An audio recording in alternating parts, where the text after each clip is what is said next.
자, 오늘은 22페이지에 있는 글꼴, 한자, 특수문자, 도용 채우기에 대해서 한번 해보도록 하겠습니다. 22페이지에 있는 내용을 다 입력을 하셔야 돼요. 근데 입력을 하실 수도 있고, 혹시 입력을 하다가 내가 힘들어서 못하겠다 이럴 수도 있고, 여러 가지 사정으로 입력을 다 못하실 때도 있으실 수 있잖아요. 그럴 때는 예제를 불러드리시면 됩니다. 자, 예제 다운받아 놓으신 거 있으시죠? 워크북, 파워포인트 2016 소스 파일 다운받아 놓은 거 있으실 겁니다. 거기서 지금 저희가 섹션 3입니다. 섹션 3인지 어떻게 아냐면 22페이지 맨 위에 03이라고 써 있거든요. 그러니까 섹션 3입니다. 저희가 그래서 이렇게 섹션 3 여기를 더블 클릭을 하시고요. 그러면 그 안에 지금 저희가 할 예제 이 3번 챕터에 들어있는 예제들이 다 쳐져 있습니다. 이 책 중에서 지금 저희는 이 22페이지, 23페이지에 있는 건 프로젝트입니다. 그래서 프로젝트 부분을 더블 클릭해서 보시면은요, 이런 식으로 안에 있는 예제가 다 쳐져 있는 경우가 있습니다. 이렇게 해서 연습을 하셔도 괜찮습니다. 근데 이렇게 해놓으니까 선생님 이렇게 해놓으면은 글꼴 글자 크기가 다 바뀌어 있는데 어떻게? 아, 그러니까 그걸로 원래대로 다른 걸로 변경하든가 다른 글자로 변경하든가 이런 식으로 연습하시면 되겠죠. 그러니까는 이렇게 예제를 불러드리셔도 됩니다. 물론 처음부터 다 치시는 게 좋긴 합니다. 그러면 저희는 이 예제 놔두고 다시 한번 또 쳐보도록 해볼게요. 예제를 새로 칠 거라서 얘는 냅두고 새로 칠 거라서 이럴 때는 새 슬라이드 클릭하신 다음에 제목 및 내용 이런 식으로 만든 다음에 예제를 다시 치는 거죠. 예. 원래는 예제를 처음부터 다 치셔야지 됩니다. 예, 그러셔야지 여러분들 실력이 늡니다. 자, 이런 식으로 다 친다고 생각하십시오. 만약에 예제를 다 쳐놓고 내가 어떻게 했는지 결과값을 보고 싶다 이럴 때는 예문을 불러드리시는 것도 괜찮습니다. 자, 저희 글꼴을 한번 바꿔볼게요.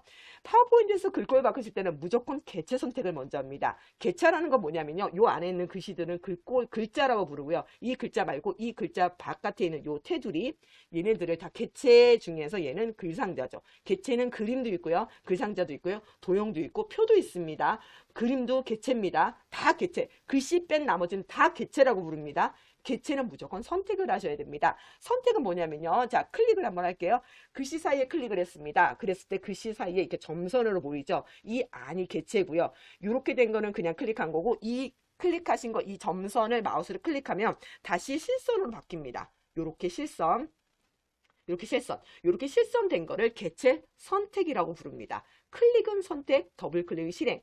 그 중에서 개체 선택, 그러니까 개체를 클릭을 하세요. 이 말이에요. 그때 주의하실 건 점선일 때 클릭해서 실선으로 만드신다는 거. 이렇게 하면은 블록을 씌울 필요가 없습니다. 선택을 했으니까. 글꼴을 바꿔볼게요.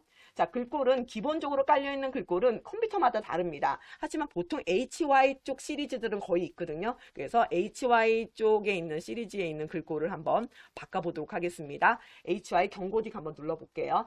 저랑 똑같은 글꼴 꼭 한번 찾아보시기 바랍니다. 기본적으로 있습니다. 클릭했더니 우리 마을을 블록 씌우지 않았는데 그 안에는 개체가 다 바뀌는 거 보이시죠? 자, 그러면 제가 밑에 있는 내용 개체 안에 있는 것도 한번 다 바꿔볼게요. 클릭을 하고요. 이때 클릭은요, 아무데나 누르셔도 됩니다. 왜냐하면 개체의 테두리를 보이게 하기 위해서 하는 거니까요. 그리고 나서 점선의 부분을 클릭해서 실선으로 바꿨습니다. 실선으로 바꾸고 나서 이제 글자 크기나 글꼴을 바꾸시면 되겠죠. 똑같이 HY 해도 되고요. 아, 이번에는 다른 걸로 한번 해볼게요. 저는 휴먼 모음 T 이렇게 한번 해보겠습니다. 휴먼 모음 T도 웬만한 컴퓨터엔 다 있습니다. 한번 바꿔보시죠. 책에 있는 글꼴을 하시는 것도 괜찮습니다. 자, 이런 식으로 다 글씨가 바뀌어집니다. 그런데 나는 다 바꾸지 말고 한 글자만 바꾸고 싶다. 이럴 때는요. 자, 빈 곳 한번 누를게요. 슬라이드 바깥쪽 빈 곳을 눌러서 개체를 해제를 했습니다. 선택 해제. 하셨고요. 자, 이번엔 우리만 다시 블록 씌워 볼게요. 이럴 때도 우리 글자만 블록 씌울 때도 우리에다 너무 바짝 붙으셔서 클릭하실 필요 없고요. 먼저 그냥 아무데나 한번 클릭을 합니다. 클릭을 하는 이유는요. 아, 이 개체가 이 글씨가 어느 개체에 속했는지 찾으려는 거거든요. 클릭을 하고 그제서야 우리를 다시 블록을 씌울게요. 이때 맨 앞에 있는 요 글머리표는 블록이 씌워지지 않습니다. 왜 그러냐면 이거는 우리가 입력한 게 아니죠. 우리가 입력하지 않은 것들은 블록이 씌워지지 않는 게 너무나 당연한 겁니다. 그러니까는 블록 안 씌워줘도 신경 쓰지 않으세요. 이거 블록 안 씌워줘요? 이러시는 분들 많습니다. 우리만 블록 씌웠고요. 그 다음에 글자색 바꿔볼게요. 가가가 옆에 있는 삼각형 누르고요. 그리고 가장 많이 글씨 쓰는 그 색깔을 쓰는 거는 표준색에 있는 색깔을 가장 많이 씁니다. 예, 예, 그죠? 여기서 간단하게 그냥 파란색으로 바꿔볼게요. 블록이 씌워졌기 때문에 블록을 풉니다. ESC 하셔도 되지만 파워포인트에서 가장 많이 쓰는 게 뭐라고요? 빈 슬라이드 클릭을 가장 많이 사용합니다. 자, 특수문자 한번 넣어볼게요. 특수문자는요, 자, 글씨에다가 마우스 한번 클릭을 하고요. 글자 뒤에서 한 칸 띄우겠습니다. 파워포인트에서 가장 많이 쓰는 그 특수문자는 미음이거든요. 미음, 자판의 미음. 미음을 한번 누르고요. 미음이 이렇게 까맣게 블록이 씌워져 있어요. 키보드 한자 누르겠습니다. 그러면 특수문자가 쭉 나왔죠. 9번 옆에 저기 화살표 2개짜리 보이시나요? 보기 변경 클릭하겠습니다. 그러면 쫙 나타납니다. 여기 있는 특수문자를 가장 많이 쓰고요. 수트에서 파워포인트에서 특수문자 쓰는 거 많이 못 봤습니다. 글머리표를 바꾸는 걸 많이 봤지. 특수문자는 가장 많이 쓰는 거는 그냥 엑셀에서 당구장 표시 요 정도 많이 쓰는 것 같고요. 요거 6번 요 정도 많이 쓰는 것 같고요. 자, 그런데요, 미음 말고요, 니은 한번 눌러보시겠습니까? 니은. 저 한 칸 띄웠습니다. 스페이스바 몇 번 하셔서 좀 띄우십시오. 니은 한번 누를게요. 니은 누르고 키보드 한자 눌러볼게요. 그리고 보기 변경해 보겠습니다. 쫙 있더니 또 다른 특수문자가 나오죠. 여기서 제가 한번 요거 한번 클릭해 보겠습니다. 얘 한번 클릭해 볼게요. 얘를 제가 왜 보냐면요, 오늘 제가 숙제를 낼 거거든요, 여러분들요. 숙제를 냅니다. 숙제 내는 부분에 요 표시가 있어요. 요거 어떻게 넣어요? 그래서 제가 니은 한자요. 읽으려고요. 그래서 제가 요거 먼저 한번 보여드렸습니다. 니은 한자입니다. 나중에 자, 그리고 이번에는 한문으로 바꿔볼게요. 한문요. 또 스페이스바 몇 번 띄운 다음에 공모 써보겠습니다. 키보드 파워포인트에서는 한자를요, 그냥 키보드 한자 눌러서 바꿔요. 예. 그게 그래서 저 1번 한문 쓸래요. 그냥 이렇게 단순하게만 합니다. 이거를 한글처럼 뭐 가로 한문 이런 거 잘 안 쓰거든요. 잘은 안 씁니다. 진짜 잘 안 씁니다. 그냥 한자 변환하는 거를 가장 많이 쓰는 편이긴 합니다. 그냥 이 정도. 그래서 한글을 쓰시고 키보드 한자 쓰시고 요 정도 합니다. 자, 저희 이 도형의 색깔을 바꾸려고 그래요. 도형 채우기 색깔로. 그런데 이거를 노란색으로 한번 해보고 파란색으로도 한번 해보고 이러려고 합니다. 그래서 이쪽에 있는 숙소 슬라이드에 있는 이 슬라이드를 복제를 몇 개 할게요.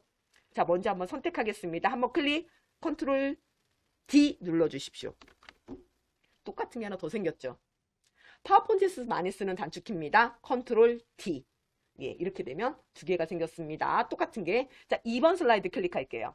자, 2번 슬라이드라고 어디 써 있냐면 슬라이드 번호가 2번입니다. 그러면 이쪽에 있는 슬라이드 창에 있는 건 2번 슬라이드예요. 3번 슬라이드 클릭해 볼게요. 클릭. 자, 똑같은 내용이에요. 그래서 3번 슬라이드 클릭했을 때 이 슬라이드 창을 봤을 때 이게 3번 슬라이드인지 2번 슬라이드인지 나타낼 수 있는 건 없습니다. 그래서 잘 헷갈립니다. 생각보다 헷갈립니다. 나는 2번 슬라이드 하고 있는데 3번 슬라이드 하셨는데요. 이렇게 되는 것도 많습니다. 다시 2번 슬라이드 클릭할게요. 클릭하고요. 우리마을에 있는 저 부분에다가 노란색으로 테두리를 줘보겠습니다. 자, 안에다 클릭했습니다. 실선 테두리 하시고요. 개체 선택이라고 합니다. 그리고 나서 오른쪽에 있는 도형 채우기 클릭하셔서 도형 채우기에서 자, 아무 색이나 그냥 아무 색이나 진짜 연한색 이렇게 클릭해 주세요. 도형 채우기가 안 보여요 이러시는 분 있거든요. 혹시 홈탭이 아니신 거 아니세요? 선생님, 그런데요, 도형 채우기가요. 자, 다시 해볼게요. 밑에 있는 거 가지고 해볼게요. 클릭하고 실선 테두리 했어요. 선생님, 도형 채우기가요, 홈 아니고요, 서식에도 있지 않아요? 이러시는 분 있습니다. 파워포인트 할 줄 아시는 분. 맞습니다.